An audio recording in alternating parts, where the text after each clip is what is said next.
নামক স্থানে একটি দারিদ্র পরিবারে জন্ম হলো ফরিদউদ্দিন নামে এক ব্যক্তি। আর তার জন্মের সঙ্গে সঙ্গে চারিদিকে উৎসব ছড়িয়ে পড়লো। আর দেখতে দেখতে যেন দিন বড় হতে লাগলো, আর প্রিয় সন্তানটি যেন ধর্মভীর হয়, এই জন্য ফরিদউদ্দিনের বাবা অত্যন্ত চেষ্টা করেই যেতেন। একদিন ফরিদউদ্দিনের বাবা তাহার প্রিয় পুত্র ফরিদউদ্দিনকে কাছে ডাকলেন। তখন পুত্র ফরিদউদ্দিন খেলাধুলা ছেড়ে দিয়ে পিতার ডাকে সাড়া দিয়ে পিতার নিকট উপস্থিত হলে তখন ফরিদউদ্দিন বাবা একথা বলতে লাগলো, ওহে আমার পুত্র, তোমাকে ধর্মভীর হতে হবে এবং তোমাকে তোমার সৃষ্টিকর্তার ইবাদতে ব্যস্ত থাকতে হবে এবং তোমাকে অচিরেই একটি উচ্চ পর্যায়ে ওলি হতে হবে। আর তোমার খেলাধুলার প্রতি কোন রকমের সময় অপচয় করা যাবে না। আর তোমাকে সর্বসময় সৃষ্টিকর্তার ইবাদত করতে হবে। আর তোমার মধ্যে আমি একজন ধর্মভীর ওলিকে দেখছি। তখন পিতার এরূপ কথা শুনে ফরিদউদ্দিন একথা বলল, হে আমার প্রিয় পিতা, আপনার এইসব কথা মানার আমি চেষ্টা করব আর আপনার হুকুম দায়িত্বপূর্ণ ভাবে পালন করব। কথা খুশি হয়ে পিতা তাহাকে অত্যন্ত আদর যত্ন করে সালাত শিখিয়ে দিলেন। আর কিভাবে মহান আল্লাহ তাআলার 5 ওয়াক্ত সালাত আদায় করতে হয় তাহা পরিপূর্ণভাবে শিখিয়ে দিলেন। আর পুত্র ফরিদউদ্দিন অত্যন্ত স্মৃতিশক্তি ও মেধাশক্তি হওয়ার কারণে কয়েকদিনের মধ্যে পিতার নিকট থেকে সালাত আদায় শিখিয়ে গেলেন। আর ফরিদউদ্দিনের পিতা তিনি একথা মনে মনে ভাবলেন যে তাহার পুত্রের জন্য 5 ওয়াক্ত সালাত আদায় করা না থেকে বিরত না থাকে। আর সেজন্য তিনি অত্যন্ত গুরুত্বপূর্ণ একটি কৌশল অবলম্বন করলেন এবং তিনি কিছুটুকু চিনির পুড়িয়া নিয়ে এসে তাহার পুত্রের জায়নামাজের নিচে সেই চিনির পুড়িয়া রেখে দিলেন। আর চিনির পুড়িয়া রেখে দিয়ে তিনি দূরে লুকিয়ে থাকতেন। আর তাহার পুত্র শেখ ফরিদউদ্দিন সালাতের ওয়াক্ত শুরু হলে খেলাধুলা ছেড়ে দ্রুত এসে জায়নামাজে বসে পিতা মহাশয় শিখিয়ে দেওয়া অত্যন্ত গুরুত্ব সহিত পরিপূর্ণভাবে সৃষ্টিকর্তাকে খুশি করার উদ্দেশ্যে সালাত শেষ করতেন। এবং সেই ফরিদউদ্দিন সালাত শেষ করে তাহার সেই জায়নামাজের নিচে থাকা চিনির পুড়িয়া তুলে খাতেন। এবং শেখ ফরিদউদ্দিন যখন জায়নামাজে বসেই সেই চিনির পুড়িয়া দই খাওয়া দাওয়া শুরু করতেন, আর ঠিক সে সময় তাহার আম্মাজান ঘরের মধ্য থেকে তাহার নিকট আসতো এবং তাহার আম্মাজান তাহার নিকট উপস্থিত হয়ে একথা বলতো, হে আমাদের প্রিয় পুত্র শেখ ফরিদউদ্দিন, তুমি কি এই কথা জানো যে যেই সব ব্যক্তি নিয়মিত 5 ওয়াক্ত সালাত আদায় করে শুধুমাত্র তাদের জায়নামাজের নিচেই চিনির পুড়িয়া থাকে। আর আমি তোমার এই নিকট দেখতে পাচ্ছি যে তুমি সেই সৃষ্টিকর্তার পক্ষ থেকে চিনির পুড়িয়া পেয়েছো। অতএব তুমি 1 ওয়াক্ত সালাত আর হেলায় হেলায় নষ্ট করো না। তুমি খেলাধুলা বাদ দিয়ে নিয়মিত সালাত আদায় করো আর সর্বসময় সর্বশক্তিমান সৃষ্টিকর্তার ইবাদত করেই যাও, কারণ সেই সৃষ্টিকর্তা মহান আল্লাহ রাব্বুল আলামিন সর্বকিছু সৃষ্টি করিয়াছেন। আর পৃথিবীর মধ্যে তুমি একমাত্র শ্রেষ্ঠ ব্যক্তি যে কিনা সৃষ্টিকর্তার পক্ষ থেকে চিনির পুড়িয়া পায়। আর তুমি নিয়মিত বেশি বেশি সৃষ্টিকর্তার ইবাদত করেই যাও, আর তুমি দেখবে অচিরেই সেই সৃষ্টিকর্তা মহান আল্লাহ তাআলার পক্ষ থেকে তুমি এক বিশাল বড় পুরস্কার পাবে, আর যাহা তুমি তোমার চোখে কখনোই দেখোনি। তখন মায়ের এরকম আগ্রহপূর্ণ কথা শুনে ফরিদউদ্দিন অত্যন্ত খুশি হয়ে পড়তেন। আর সেই শেখ ফরিদউদ্দিনের ইবাদতের আগ্রহ আরো বেড়ে গেল।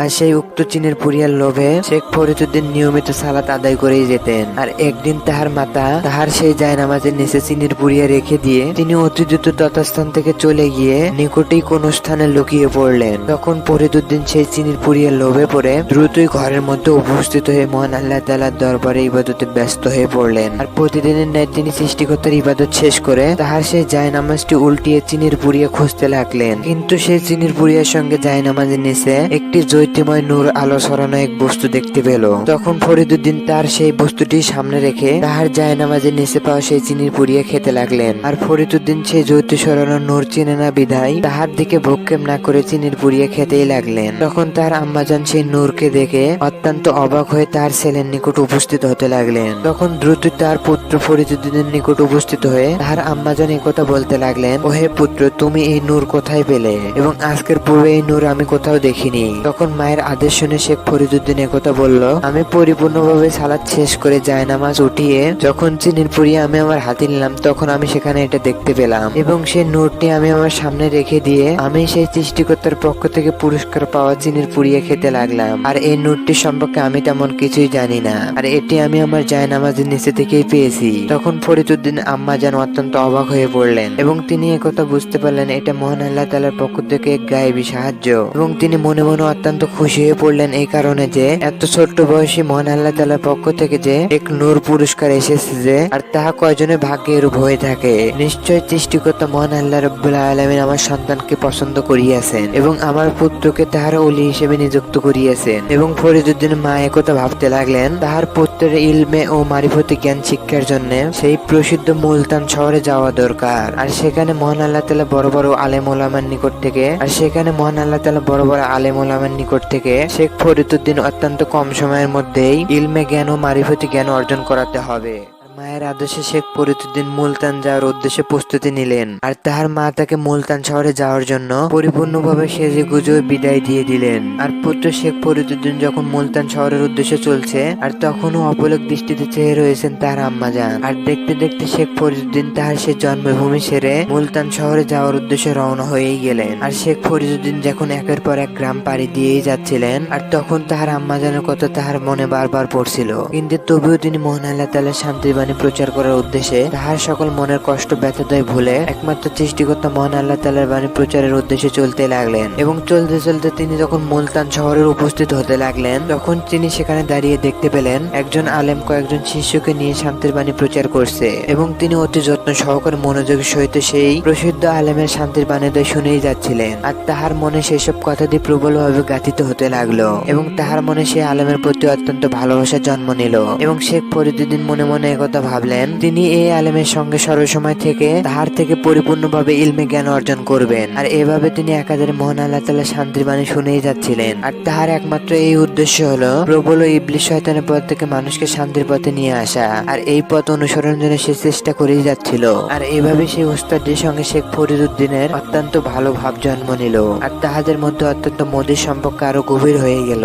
আর একদিন ফরিদুদ্দিন তাহার সেই ওস্তাদের দরবারে উপস্থিত হলেন এবং সেখানে তিনি উপস্থিত হয়ে তাহার ওস্তাদের একটি কিতাব দেখতে পেলেন। তখন সেই ফরিদুদ্দিন সেই কিতাবটি হাতে নিয়ে অত্যন্ত যত্ন ও মনোযোগের সহিত সেই কিতাবটি পড়তে লাগলেন। এবং তিনি যখন একাগ্র মনে মনোযোগের সহিত তাহার সেই ওস্তাদের কিতাবটি পড়েই যাচ্ছিলেন, তখন একটি দরবার সেই দরবারে উপস্থিত হতে লাগলো। আর ফরিদুদ্দিন সেই বইটি মনোযোগের সহিত পড়েই যাচ্ছিলেন। তখন সেই দরবেশটি ফরিদুদ্দিন নিকট উপস্থিত হয়ে একথা বলতে লাগলেন যে, ওহে বালক, তুমি এত মনোযোগের সহিত কি পাঠ করছো? আর কি উদ্দেশ্যে তুমি এই কিতাবটি পাঠ করছো? আর এই কিতাবটি পাঠ না করলে তোমার কি কোনো ক্ষতি হবে, কিংবা এই কিতাবটি তুমি পাঠ করলে তোমার কোনো লাভ হবে, তুমি তাহা কি পরিপূর্ণভাবে জানো? তখন শেখ ফরিদুদ্দিন সেই দরবেশের মুখের দিকে তাকিয়ে একথা বলল, হ্যাঁ, আমি অবশ্যই এই মনোযোগের সহিত এই কিতাবটি পাঠ করছি। তবে এই কিতাবটি পাঠ করে আমার তেমন কোনো লাভ হবে না। তবে আপনি যদি আমার প্রতি একটু নেক নজর দেন, তাহলে অবশ্যই অনেক লাভ হবে। তখন শেখ ফরিদুদ্দিন সেই দরবেশের পা জড়িয়ে ধরিয়ে কথা বলল,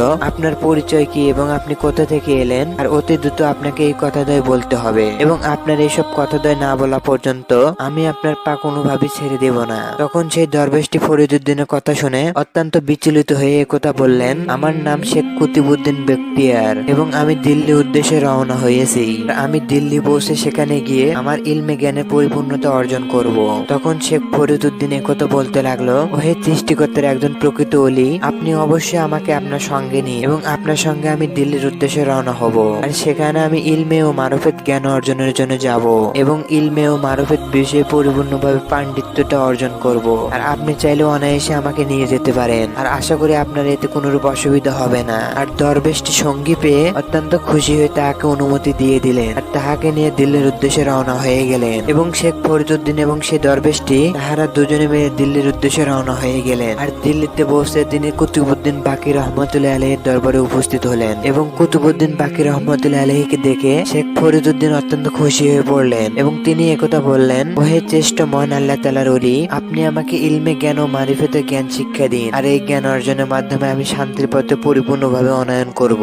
আর শান্তির বাণীকে পুরো পৃথিবীতে ছড়িয়ে দিতে আমি আপনার সঙ্গে কাজ করে যাব। আর শেষে ফরিদুদ্দিন কুতুবউদ্দিন বাকি রহমতুল্লাহ আলাইহি হাতে হাত রেখে পরিপূর্ণভাবে বায়াত গ্রহণ করলেন এবং তিনি পরিপূর্ণভাবে ইবাদতে দিন কাটাতে লাগলেন। আর ওস্তাদের নির্দেশে তিনি তার বাড়ির যাবতীয় কাজ করে দিতেন এবং সময় মতো রোজা ও নামাজ আদায় করতেন। আর কিছুদিন অতিবাহিত হওয়ার পর তিনি কথা ভাবলেন, দরবেশের যাবতীয় নির্দেশাদি শুনতে আমার দিন কেটে যাচ্ছে। আর পরিপূর্ণভাবে ইবাদত করতে হলে আমার নির্জনতা দরকার। আর তিনি নির্জনতা খুঁজতে খুঁজতে হাসি নামক এক জায়গায় উপস্থিত হলেন। এবং সেই হাসি নামক জায়গায় এতটা নির্জনতা ছিল যে তাহার ইবাদত বন্দিগিতে কোনো রকম প্রভাব পড়তো না। আর তিনি সেই স্থান থেকে সৃষ্টিকর্তা বড়ই বড়ত্ব প্রশংসা করেই যাচ্ছিলেন। আর তিনি একাধারে মহান আল্লাহ তাআলার ইবাদত করতে লাগলেন। আর দিনে তিনি মহান আল্লাহ তাআলার রোজা রাখতেন এবং রাত্রে মহান আল্লাহ রব্বুল আলামিনের ইবাদত করতেন। আর এভাবে ইবাদত বন্দিগির মাধ্যমে তিনি দিন কেটেই দিচ্ছিলেন। একাধারে তিনি অনেকক্ষণ ইবাদত বন্দিগি করতেন। আর অনেকদিন এভাবে ইবাদত বন্দিগি করার পর দিল্লিতে অবস্থিত কুতুবউদ্দিন বাকি রহমতুল্লাহ আলাইহির কথা মনে পড়ল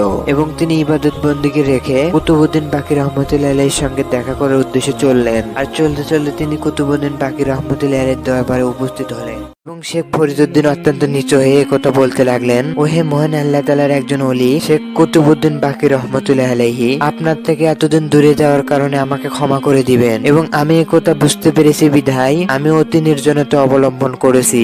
এই স্থানে থাকার চেয়ে নির্জনতায় থাকলে পরিপূর্ণভাবে ইবাদতে মশগুল থাকা যায়, আর আমি অতি শীঘ্রই নির্জনতা অবলম্বন করতে চাইছি। তখন ওস্তাদ তাহাকে এই কথা বললেন, তুমি অতি শীঘ্রই নির্জনে চলে যাও আর অযোধ্যার নিকট গিয়ে তুমি তোমার আবাস স্থাপন করো এবং নির্জনে থেকে পরিপূর্ণভাবে ইবাদতে জ্ঞান শুরু করে দাও। তখন ওস্তাদের কথা শুনে শেখ ফরিদুদ্দিন তথাস্থান থেকে চলে যেতে লাগলো আর ভারতের অযোধ্যায় উপস্থিত হয়ে সেখানে নির্জনতায় উপবিষ্ট হয়ে ধ্যান সাধনার মাধ্যমে সে স্থানে বসবাস করতে লাগলেন আর সেখানে ইবাদত বন্দেগী শুরু করতে লাগলেন। এবং তিনি জ্ঞান সাধনার মাধ্যমে এতটাই ধ্যান সাধনায় পারদর্শী হয়ে উঠলেন যে তখন হাজার হাজার শিশুদয় এসে তাহার পরিপূর্ণ কথাবার্তা দিয়ে মনোযোগের সহিত শুনত, আর সকল শিশুগণ তাহার সকল কথাদ্বয় অত্যন্ত মনোযোগের সহিত শুনত। আর এভাবে মহান আল্লাহ তাআলার হুকুমে তিনি শান্তির বাণী পরিপূর্ণভাবে প্রচার করে যাচ্ছিলেন। আর এভাবে চলতে চলতে হঠাৎ তিনি একদিন অসুস্থ হয়ে পড়লেন আর তিনি বিছানা থেকে উঠতে পারছিলেন না। অনেক চেষ্টার পর তিনি যখন বিছানা থেকে একটু উঠে দাঁড়ালেন এবং তিনি তার ঘরের মধ্যে দাঁড়িয়ে নিকটস্থ একটি লাঠি হাতে নিয়ে নিকটস্থ সে ঘরের মধ্যে দিয়ে চলাফেরা করছিলেন। আর চলাফেরা করতে করতে তিনি তার হাতে থাকা লাঠি দয় হঠাৎ করে মাটিতে ফেলে দিলেন। তখন তার শিশুগণ এরূপ কাণ্ড দেখে একথা বলে উঠল যে, আপনি কেন এই লাঠি দয় ফেলে দিলেন, কিংবা আপনি কি কাহার উপর রাগান্বিত হইয়াছেন? তখন ফরিদুদ্দিন গঞ্জস্কর রহমতুল্লাহ আলাইহি বললেন, আমি লাঠির দ্বারা চলাফেরা করতে করতে হঠাৎই আমার একথা মনে হলো যে আমি এই লাঠির সাহায্যে চলাফেরা করছি, কিন্তু প্রকৃতপক্ষে আমি তো মহান সর্বশক্তিমান আল্লাহর সাহায্যে চলাফেরা করছি, আর নিশ্চয় তিনি অসীম দয়ালুবান, আর তাহার সাহায্য যেহেতু সর্বাপেক্ষা বড়, আর তাহাকে বাদ দিয়ে আমি এই লাঠির উপর বিশ্বাস রাখি না, আর আমি একমাত্র মহান আল্লাহ তাআলার সাহায্যে চলাফেরা করছি, আর এ কারণে আমি এই লাঠিটিকে ফেলে দিয়েছি। তখন শেখ ফরিদুদ্দিন সেখানে বসে বসে মহান সৃষ্টিকর্তার বাণীদ্বয় প্রচার করছিলেন। এবং শেখ ফরিদ গঞ্জস্কর যখন সকল শিষ্যকে যখন তাহার সামনে উপস্থিত হতে বললেন, তখন সকল শিষ্যগণ তাহার সামনে উপস্থিত হলে তখন শেখ ফরিদুদ্দিন গঞ্জস্কর রহমতুল্লাহ সেখানে বসে বসে একথা বলতে লাগলেন, হে আমার প্রিয় শিষ্যগণ, তোমরা একথা জেনে রাখো যে সর্বশক্তিমান সৃষ্টিকর্তা মহান আল্লাহ রাব্বুল আলামিন একজন, আর যাহার হুকুম ছাড়া কোনো কুল কায়নাত এক বিন্দু পরিমাণে সৃষ্টি হয়নি, আর আসমান থেকে জমিনের নিচ পর্যন্ত ক্ষুদ্র ক্ষুদ্র পানির রিজিকের ব্যবস্থাও একমাত্র তিনিই করেন, আর তিনি একমাত্র সৃষ্টিকর্তা মহান আল্লাহ রাব্বুল আলামিন, যিনি অনায়াসে পুরো পৃথিবীতে কোনো সাহায্য ছাড়াই 18,000 মাখলুকাতের যে কোনো একটি জন্ম বা মৃত্যু দিতে পারেন। আর তিনি এতটাই সর্বশক্তিমান যে তিনি শুধু হও বলা মাত্রই তাহার সঙ্গে সঙ্গে হয়ে যায়। আর আমি তোমাদেরকে সেই সৃষ্টিগত সম্পর্কে বলতেছি যে তোমরা তাহার সম্পর্কে কাহারও পক্ষে কখনোই কাউকে দ্বিধাদ্বন্দ্বে ফেলবে না, আর তাহার শান্তির বাণী পরিপূর্ণভাবে পৃথিবীতে ছড়িয়ে দেবে, আর নিশ্চয় তিনি অসীম ক্ষমাশীল ও পরম দয়ালুবান। আর তোমরা তাহার নিয়ামত সম্পূর্ণভাবে ভোগ করো এবং পান করো, আর তাহার ইবাদত পরিপূর্ণভাবে করো, আর তাহার ইবাদত বাদ দিয়ে কখনো কোনো সৃষ্টিকর্তার ইবাদত করবে না এবং তাহাকে কোনো কিছুর সঙ্গে শরীক করবে না। নিশ্চয় তিনি পরম ক্ষমাশীল ও অসীম দয়ালুবান। তোমরা তাহার পরিপূর্ণ বাণী দয় সমস্ত মানুষের মাধ্যমে পরিপূর্ণভাবে প্রচার করবে, আর তাহাকে কোনো কিছুর সঙ্গে কখনোই তুলনা করবে না, এবং তাহার কোনো পিতা ও মাতা নেই,